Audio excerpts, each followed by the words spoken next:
Emiliano Sala peut avoir le sourire. Buteur et passeur, il est le grand artisan de cette victoire importante du FC Nantes face à Toulouse. C'est lui qui, dès la 16e minute, s'arrache sur le côté droit pour sauver le ballon et centrer pour Adrien Thomasson qui ouvre le score pour les Canaries. C'est aussi lui qui, après la réduction du score toulousaine, à l'heure de jeu par Blin, va trouver les ressources mais surtout la malice pour prendre le meilleur sur son défenseur et inscrire le but victorieux. Un succès de 2-1 qui permet au FC Nantes de poursuivre son incroyable début de saison et de continuer à jouer dans la cour des grands.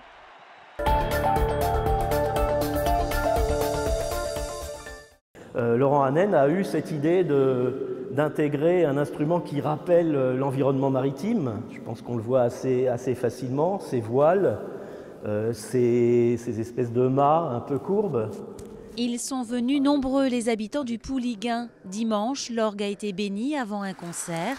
La veille, l'instrument a été présenté par ses concepteurs, Bertrand Cattiot et son équipe.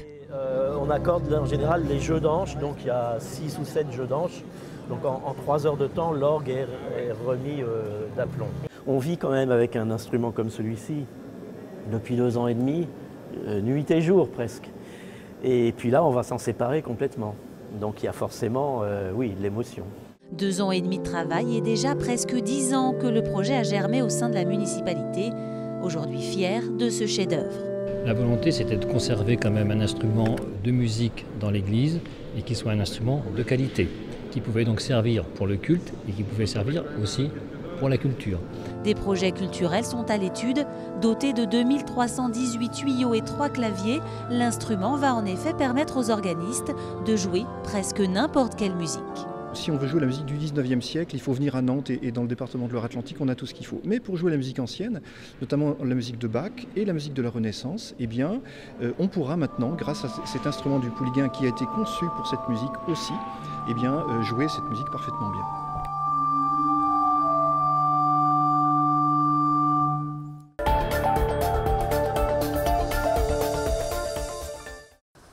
Heureux comme des poissons dans l'eau, les nageurs nantais ont retrouvé ce lundi leur piscine Léo Lagrange. L'établissement est resté fermé près de 5 mois pour d'importants travaux de rénovation. La Gloriette, comme l'appellent les habitués, a donc rouvert ce lundi. Plus de 300 000 nageurs la fréquentent chaque année.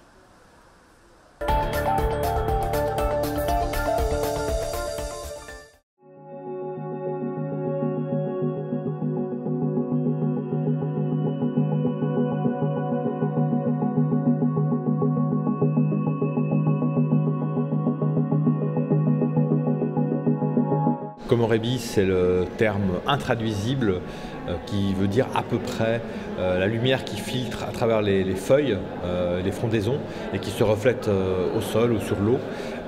Donc c'est à la fois un jeu lumière, c'est aussi un sentiment qui rattache les Japonais à l'enfance et à quelque chose un peu perdu du passé.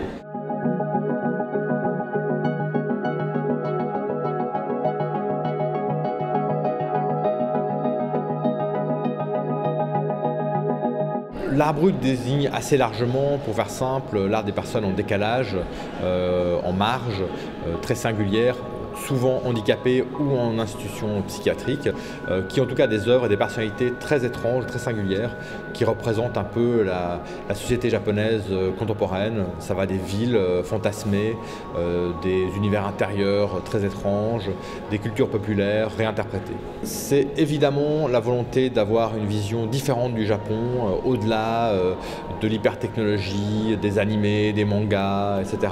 Un Japon plus sensible ou différemment sensible, au-delà aussi du Japon traditionnel.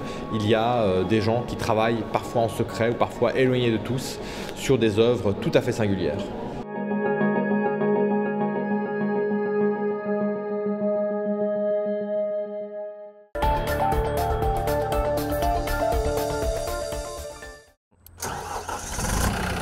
Quand le moteur se met en branle, il ne fait pas bon vivre dans un cocon. Pour ces chenilles du pin ce matin, c'est tournée de Bacillus, une bactérie très utile, un biocide écologique.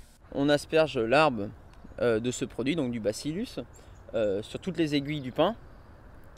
Et par consommation, en fait, pour leur croissance, les chenilles du coup meurent grâce à la consommation d'aiguilles en fait, parce que le produit reste pendant 10 jours sur les pins. Les chenilles processionnaires du pin, un fléau pour certaines communes. Pour lutter, on diversifie ici les procédés. Donc une autre méthode pour lutter contre les chenilles, donc la prédation. Donc en fait, nous installons en fait sur les 3 communes de La Baule, Saint-Brévin et de Saint-Nazaire des nichoirs à mésanges en fait, puisque c'est l'un des meilleurs prédateurs contre les chenilles processionnaires. Éco-pièges, traitement au sol, des méthodes de lutte bien loin des anciennes habitudes. L'épandage par hélicoptère a été progressivement interdit depuis 2009. En contrepartie, un traitement qui dure aujourd'hui plus longtemps.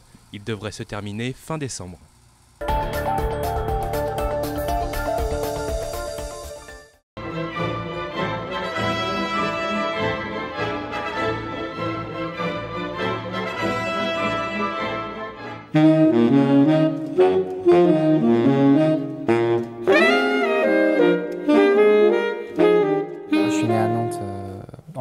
Le 7 décembre 1993 et à l'âge de 9 ans j'ai commencé à danser. Je faisais avant de la gymnastique à la Cambronnaise à Saint-Sébastien-sur-Loire et j'étais dans une école de cirque aussi vers Saint-Herblain. Puis après j'ai dansé à partir de 9 ans au Conservatoire de Nantes pendant 4 ans.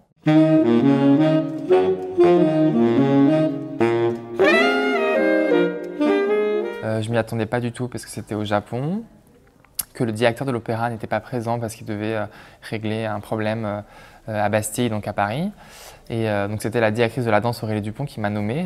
J'ai l'immense plaisir de nommer Hugo Marchand, danseur étoile de l'Opéra de Paris. Donc elle l'a fait au Japon, donc ma famille n'était pas là, mes amis n'étaient pas là, donc j'étais en tournée, mais donc c'était assez curieux et inédit puisque j'étais le 2e danseur étoile de l'histoire de l'opéra à être nommé à l'international.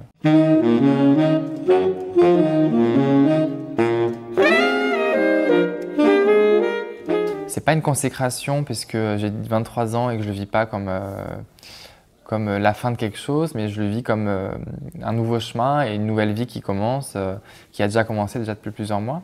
Mais c'est surtout très inspirant et très excitant puisque je vois tout ce qui m'attend et ça me donne envie de continuer.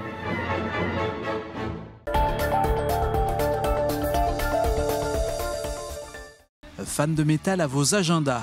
En attendant de connaître la programmation du Hellfest 2017, notez que les mythiques Scorpions seront de passage à Nantes au printemps.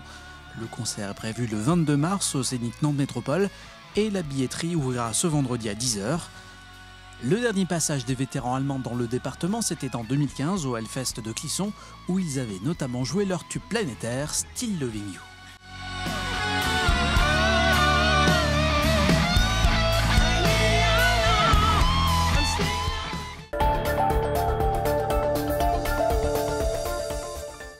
Bazir, Thomas, Raffin, ces noms ne vous disent peut-être rien et pourtant il s'agit de l'élite du trot. Ce mercredi après-midi, ils étaient tous présents à l'hippodrome de Nantes pour participer à une compétition de la plus haute importance, le Grand National du trot. C'est formidable, c'est en plus une journée de rêve. Aujourd'hui, on a les meilleurs chevaux, les meilleurs drivers, donc c'est les cavaliers qui sont présents sur l'hippodrome. Et parmi nos 30 réunions de course à l'année, bien sûr, le GNT fait partie des épreuves majeures. On est ravis de l'accueillir. Vous avez pu voir le monde et l'engouement autour de cette course, donc c'est très important pour nous. Florent Manodou, l'ambassadeur de l'événement, a même fait le déplacement. Il n'était pas le seul. Près de 4000 personnes sont venues assister à la 12e étape de ce Tour de France des trotteurs. On s'est un peu pris au jeu, donc on adore les chevaux et on s'intéresse vraiment aux propriétaires, aux entraîneurs, aux drivers. Voilà, on suit tout le monde. On a la chance de voir Manodou aujourd'hui. Donc c'est super, c'est que du bonheur. Une journée ensoleillée. La finale de cette compétition aura lieu le 3 décembre prochain à Vincennes. Il faudra donc attendre l'année prochaine pour assister de nouveau au Grand National du trot dans le département. Et cette fois-ci, rendez-vous à Pornichet.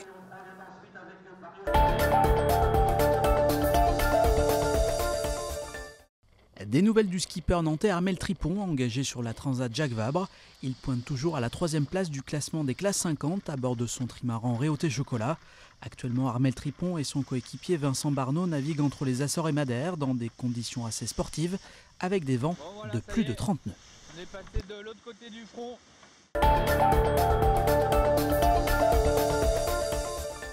C'est un joli coup de pub que s'offre le salon Art to Play, le rendez-vous des fans de manga, jeux vidéo et autres heroic fantasy qui se déroule à partir du 17 novembre, a annoncé qu'il accueillerait pour une dédicace à l'acteur Dean Charles Chapman, un nom qui parle sans doute aux fans de la série Game of Thrones dans lequel il joue le rôle du roi Tommen Baratheon. Le jeune homme sera présent le samedi 18 pour une conférence ainsi qu'une séance de dédicace très encadrée. Pas plus de 50 signatures à l'heure et un tarif de 10 € en plus de l'entrée pour pouvoir accéder à la star. Pour plus d'infos sur le salon Art to Play, direction le site internet art2play.fr.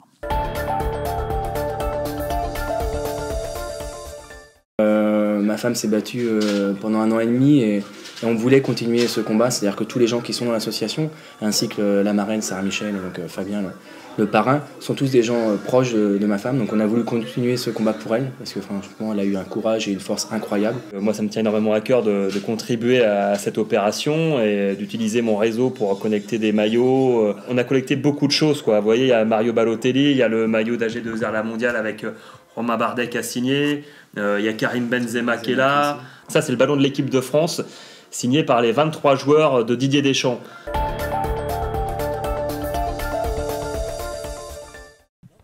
En futsal, comme dans la vie, tout est question d'équilibre. Un juste milieu que les dirigeants du FC Erdre et de Bella Futsal ont décidé de trouver l'été dernier. 4 mois plus tard, c'est au cœur du quartier Malakoff que l'équipe première du Nantes Métropole Futsal s'entraîne. Une situation encore impensable il y a peu. Je pense qu'on avait aussi une passion commune qui était le futsal et on avait des difficultés, chacun de notre côté, des difficultés qui étaient aussi les mêmes. Et l'idée, c'était aussi de se réunir et de réunir des hommes, au lieu de faire chacun de son côté les mêmes projets, les mêmes actions, c'est de réunir des hommes autour d'un vrai projet commun et d'une grosse structure pour pouvoir se lancer dans le futsal de manière, on va dire, professionnelle. Côté sportif, les résultats sont plutôt prometteurs. 4e de première division, le NMF est dans les clous. Pour autant, pas question de s'enflammer. C'est la première année, c'est la fusion. On s'était dit au début que l'objectif n'était pas uniquement sportif, sinon aussi social, de cette fusion de clubs tellement différents, hein, aussi différents. Et au début, les playoffs n'étaient pas un objectif, mais bon. On aime ça et on veut essayer de rester le plus haut possible, le plus longtemps possible. Une ambition qui passe par un succès face à Paris ce week-end. Mais la fierté du club, c'est aussi de pouvoir miser sur la formation, comme ici les U17. Dans les années à venir, c'est sur cette génération que le NMF compte s'appuyer.